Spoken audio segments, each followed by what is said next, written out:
Welcome back to Only Talk Sports, where we talk sports every single day, or at least we try to. Subscribe to the channel for more sports content. Hit that notification bell so you never miss another video.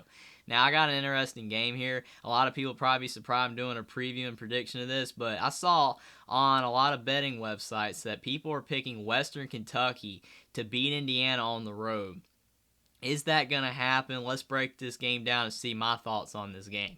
Now, Western Kentucky is 2-0 to start the season. Tyson Helton is a good coach. He's got Western Kentucky playing good football. They were good last year when they had Bailey Zappi at quarterback, and he was slinging it all over the field, but he's gone, and a lot of their players are gone. They lost a good coordinator. But they beat Austin Peay 38-27 in their first game, and they beat Hawaii 49-17 in the second game. Those are both good wins. Hawaii, though, is terrible because Vanderbilt floored them. And Austin Peay, they did struggle a little bit against Austin Peay, so that is kind of interesting because you would think if Western Kentucky is that good, they probably would beat Austin Peay bigger or by more than that, and they would have beaten Hawaii. You know, they beat Hawaii pretty good, but again, Hawaii's bad. They're a terrible football team this year. Austin Reed at quarterback. He's not Bailey Zappi, but he has thrown 7 touchdowns in his first 2 games. And he did have a pick against Hawaii, which isn't that good. But again, he's a very solid quarterback, and he's definitely what Western Kentucky was hoping for in a replacement to Bailey Zappi, and they didn't even go with Jarret Doege, the West Virginia transfer, which I thought was shocking. I thought they were going to go with Jarret Doege, but they obviously trust Austin Reed more, and he has delivered so far. At running back, they got Davion Irvin Poindexter, which is very interesting because he was the Indiana running back last year, one of the Indiana running backs. He wasn't the starter, it was Stephen Carr, but he was a backup, but he was a walk-on running back, and he wanted a scholarship offer, so Tom Allen, the coach of Indiana, helps him get a scholarship at Western Kentucky, which I thought was really cool. And wide receiver Dawood Davis leads a good receiving corps for the Hilltoppers. And on the defensive side of the ball, Will Ignont is a good linebacker, Jaquez Evans is a good linebacker, and Darius Shipp's a very good defensive tackle. Western Kentucky, though, even though these are their best defensive players, the defensive side of the ball is their weakness. Offense is the strength for Western Kentucky. The Hilltoppers were really good on offense last year. They were actually elite. Bailey Zappi threw like 60 touchdowns. It was fantastic. I think they're going to take a bit of a step back on offense this year, but their defense is the weakness, but they do have some good defensive players. Now, on the Indiana side, this is where a lot of people think Indiana could be on upset alerts because they haven't really impressed in their first 2 games. But Illinois, they beat 23-20. And Illinois was another game where a lot of people were picking Illinois, even though Indiana was favored. Illinois, a lot of people were picking Illinois to win, and they did not. I picked Indiana to win by 3, and it did occur. They won 23-20 on a last-second drive. Connor Bazelak, the transfer quarterback from Missouri, has been solid for Indiana. They beat Idaho last week 35-22, and he so far he's thrown 3 touchdowns and 2 picks. He hasn't been perfect. He's had some overthrows, but he's still been an upgrade to what Michael Penix was last year since he wasn't healthy for Indiana.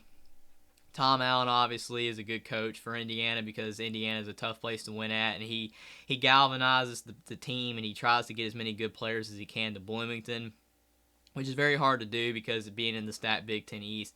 A lot of players would prefer to go to a mid-major school where they can win 10, 11 games to go to an Indiana where they're only going to win 4 to 6 games. But he has gotten into some bowl games but has not won yet. Again, Connor Bazelak, solid quarterback. Shaun Shivers, transfer running back from Auburn. He's first game against Illinois, they couldn't run because Illinois was stacking the box. But against Idaho, he ran for over 150 yards and had a good game. Now, I think what's interesting with Idaho is a lot of people will be like, well, Indiana barely beat Idaho 35-22. Well, Washington State only beat Idaho 24-17, and then Washington State went out there and won at Wisconsin last week 17-14. So what does that lead you to believe? To me, that either means that Wisconsin's bad, Washington State's not that good, and Indiana's not that good, or Idaho's pretty good. Idaho might actually be a good team because they had a lot of transfers from Power 5 programs that came in, and that really helped Idaho out. So I think Idaho's pretty good. And Indiana also beat Illinois, who just floored Virginia. So Indiana might be better than people are giving them credit for. Cam Camper and DJ Matthews have been great receivers for Indiana to start the season. Both have over 100 yards, and DJ Matthews has a couple touchdowns. So that's been very good for Indiana. The receiving game looks a lot better than last year. A.J. Barner at tight end. And on the defensive side of the ball, Cam Jones at linebacker and Tywone Mullen at cornerback. are very, very good defensive players for Indiana that both will probably be in the NFL. And the thing with this game that a lot of people are picking Western Kentucky is, again, Indiana's not impressed in their eyes in the first 2 games of the season because they barely beat Idaho. But again, as I explained, Idaho might be better than people think. They beat Illinois barely, but again, Illinois might be better than people think. And Western Kentucky has relatively blown out their 2 opponents, even though they struggled a bit against Austin Peay. Plus, the other advantage that Western Kentucky has is that they have a bye week. Indiana played last week. Western Kentucky had a bye week. And the other advantage is that Indiana has a game at Cincinnati in the next following week, and they might be looking ahead a bit in that game. But who do I think is going to win this game? I do think that Tom Allen and the Hoosiers are going to find a way to beat the Hilltoppers. They know that they could potentially be on upset alert in this game. And I think Indiana's going to win in a tight one.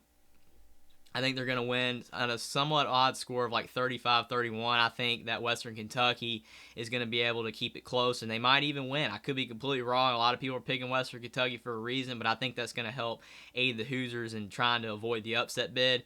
And I got, again, Indiana winning 35-31 in a really close game. Subscribe to the channel for more sports content. Like this video down below. Comment down below what you think about this game, whether you think Western Kentucky is going to win or Indiana, and I will see you next time.